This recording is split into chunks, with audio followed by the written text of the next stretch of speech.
Haddii aad jeceshahay cunista yaanyada, faa'iidooyin aad iyo aad u badan ayaan kuu wadaa.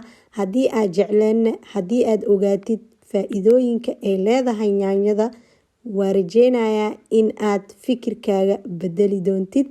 Maanta waxaa noo wadaa nimco ka mid ah nimcooyinka Allah subxaanahu wa tacaala, waana yaanyada. Yaanyada waxay leedahay vitamino iyo mineraalo, waxayna muhiim u tahay rag, dumar iyo caruur intaba. Daawo videoga bilaaw ilaa iyo dhammaad sida aad wax walba u fahamtid. Mahadsanid.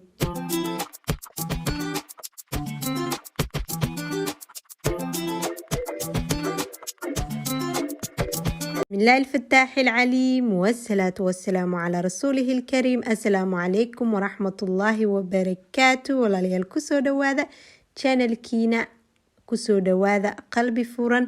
هذا نوع عصبتهاي سو دواو مقعيقا وحفصة channel كان وحالو قسو قدبيا وحوال بقو فائدة له سيدا قرحين الدبيعيقا نمعوينك الله سبحانه وتعالى أرلاذ صادقي روتينو iyo dhiirigelin iyo waxyaabo kale oo badan. Hadaa intaba xiiseynaysid channelka subscribe saaro, gambaleelka furo sida video walba cusub uu kuugu soo dhaco aad u naqatid daawadaha ugu horeeyo. Jazaakallah khair. Asxaabta hore u joogtayna like-ta iyo share-ta iyo commentiga waa xagiina dhammaantiina. waa mahadsantiin inaa idin dhahone marnaba kama daalay kamana caajisay man laa yashkuri naas laa yashkuri illaah. Maanta waxaa noo wadaa nimco ka mid ah nimcooyinka Allah subxaanahu wa tacaala arlada soo dhigay, waana yaanyada. Yaanyada waxay leedahay vitamino, mineraalo iyo sidoo kaleeto fiber.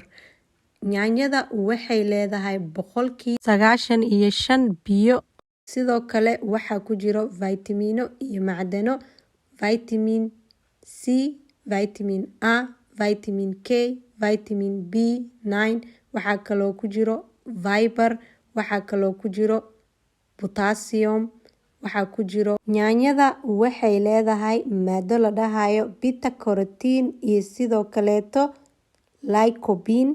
Labadaas maado waa labada maado ugu muhiimsan ee yaanyada ku jirto. Markii aan u imaano dhanka caafimaadka, yaanyada waxay ka hortagtaa cudurka kansarka. Ilaahay subxaanahu wa tacaala ha naga najeeyo, inta la dhibanna Ilaahay subxaanahu wa tacaala ha ka caafiyo.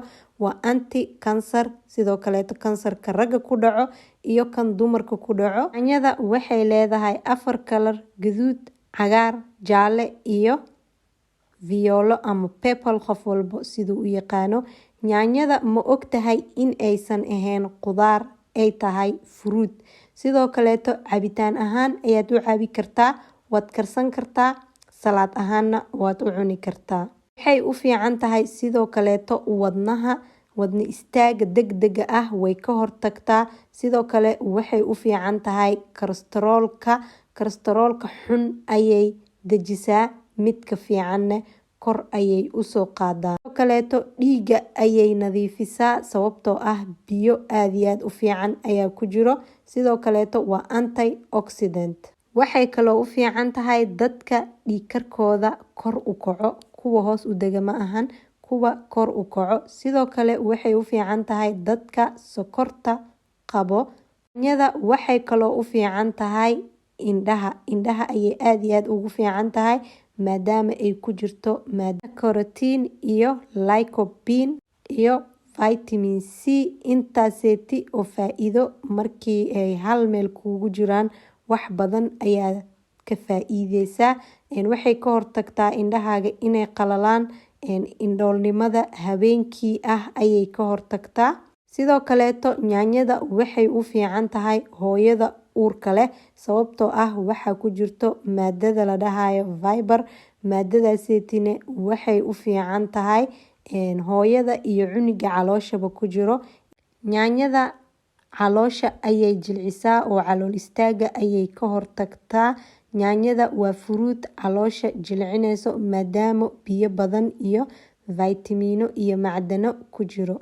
Markii aan u imaano dhanka qurxinta, yaanyada aad iyo aad ayay wajiga u dhalaalisaa. Waxay u sameysaa sida bleachka oo kaleeta ah maadaama ay ku jirto vitamin C iyo biyo. Intaba jirka aad iyo aad ayay ugu baahan yihiin iyo maqaarkaba. kaloo u fiican tahay maqaarka, waxay ka hortagtaa in ay maqaarkaaga qoraxda gubto, amaba haddii aad qorax kusoo gubatid waxaad sameyneysaa yaanyo iyo waxaad isku cuneysaa saliid saytuun. Yaanyada waxaa ugu fiican faa'iidadeeda ay aad usoo baxdaa markii la kariyo amaba khaasatan la dubo. Dubisteedana ah midda la huurinayo amaba la shiilayo, ma ahan si saliid ah inaad ku karisid sida qaab dhuxul camal loogu dubay. Xitaa haddaa haysanin dhuxul, in aad taawada wax yar oo saliid oo inaad ku shubtid kadibna aad sidaaseeti ku dudubtid. Midaas ayaa ugu fiican. Ansalaato ahaana waa u cuni kartaa, caadigeedana waa cuni kartaa, cabitaanna waa ka dhigan kartaa. Laakiin maadada lycopene la dhahayo markii ay dabka gaarto ayay faa'iidadeeda aad usoo baxaysaa. Mar walbana wax walba oo faa'iido leh dhibaatana way ku keeni karaan haddii aad xadkii loogu talagalay aad ka bixisid. Yaanyada haddii aad iska badisid, dhibaatooyin saddexdan ah ayay ku keeni kartaa.